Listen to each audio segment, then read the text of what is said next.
Assalamualaikum warahmatullahi wabarakatuh. Perkenalkan, saya Fauji Trisnawati, Sarjana Pendidikan Guru Profesional.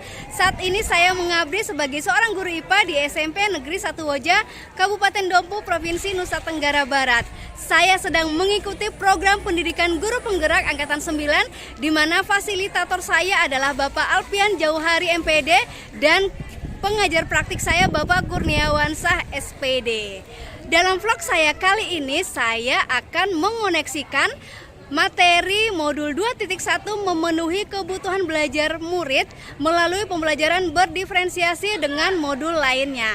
Hal apa saja yang akan saya tampilkan pada vlog saya kali ini? Mari kita simak bersama. Bapak Ibu guru hebat, calon guru penggerak angkatan 9, dalam vlog saya kali ini saya ingin sedikit membuat kesimpulan mengenai pembelajaran berdiferensiasi.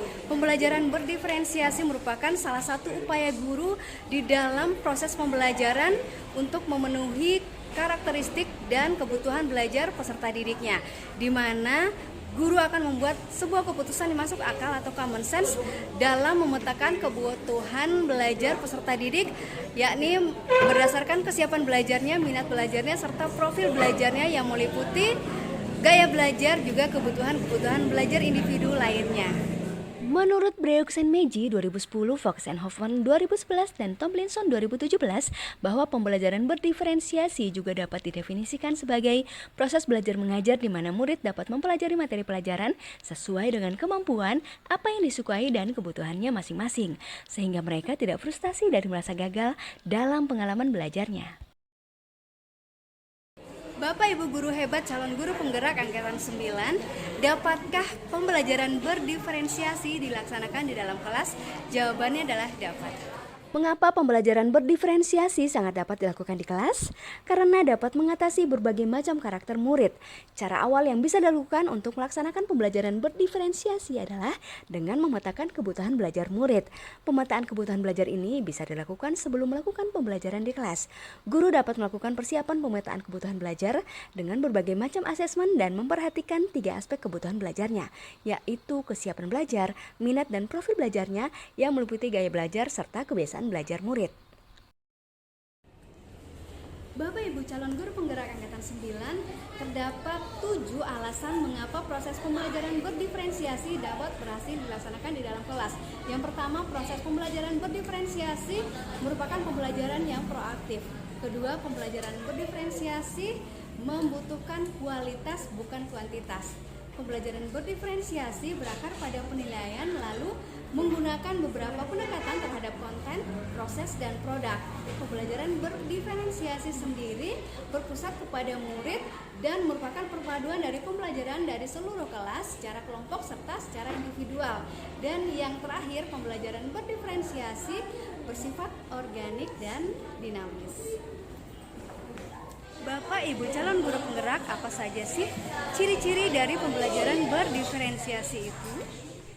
Ciri-ciri pembelajaran berdiferensiasi: 1. Berorientasi pada kebutuhan belajar murid.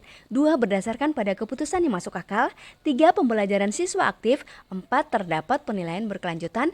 5. Manajemen kelas efektif. Dan 6. Evaluasi kesiapan diakomodir dalam kurikulum. Bapak Ibu calon guru penggerak, bagaimana cara menerapkan pembelajaran berdiferensiasi di dalam kelas? Caranya adalah sebagai berikut.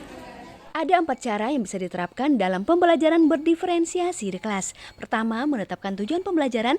2. Memetakan kebutuhan belajar murid. 3. Menentukan strategi pembelajaran. Dan 4. Menentukan kegiatan pembelajaran berdiferensiasi yang akan dijalankan.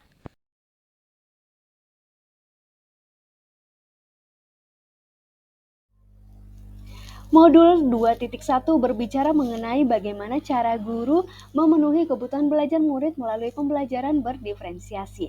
Hal ini dilakukan demi mencapai tujuan pendidikan nasional yang berdasarkan pada materi modul 1.1 Filosofi Pemikiran Ki Hajar Dewantara yang memusatkan pembelajaran pada murid dan guru menghamba pada murid, agar murid dapat mencapai keselamatan dan kebahagiaan yang setinggi-tingginya sebagai manusia dan anggota masyarakat. Sementara itu, modul 1.2 nilai dan peran guru penggerak. Dengan nilai yang dimiliki guru untuk fokus pada murid, inovatif, kreatif, kolaboratif dan reflektif, serta perannya untuk menjadi pemimpin pembelajaran. Coach bagi guru lain dapat berkolaborasi antara rekan guru, menggerakkan komunitas praktisi, dan mewujudkan kepemimpinan peserta didik, diharapkan mampu memaksimalkan pelaksanaan pembelajaran berdiferensiasi di dalam kelas. Pada modul 1.3 visi guru penggerak, rancangan visi yang sudah disusun oleh guru diharapkan mampu menjembatani kebutuhan belajar murid, yaitu dengan melaksanakan pembelajaran berdiferensiasi sesuai dengan prakarsa perubahan yang telah dibuat. Modul 1.4 budaya positif sangat berkaitan erat dengan pemenuhan kebutuhan belajar murid, karena dengan menerapkan budaya positif di kelas dan di sekolah, maka guru diharapkan mampu melaksanakan pembelajaran berdiferensiasi secara optimal. Dengan melihat keterkaitan antara modul 2.1 dengan modul lainnya, membuat guru semakin ingin mewujudkan cita-cita dan tujuan pendidikan nasional, sehingga materi yang telah dipelajari dirasa mampu membawa perubahan yang signifikan bagi pengembangan diri calon guru penggerak. Bapak dan Ibu calon guru penggerak angkatan 9, demikianlah vlog mengenai pembelajaran berdiferensiasi koneksi antar materi modul 2.1 yang saya buat. Kita ketemu lagi pada vlog berikutnya. Dadah. Wassalamualaikum warahmatullahi wabarakatuh.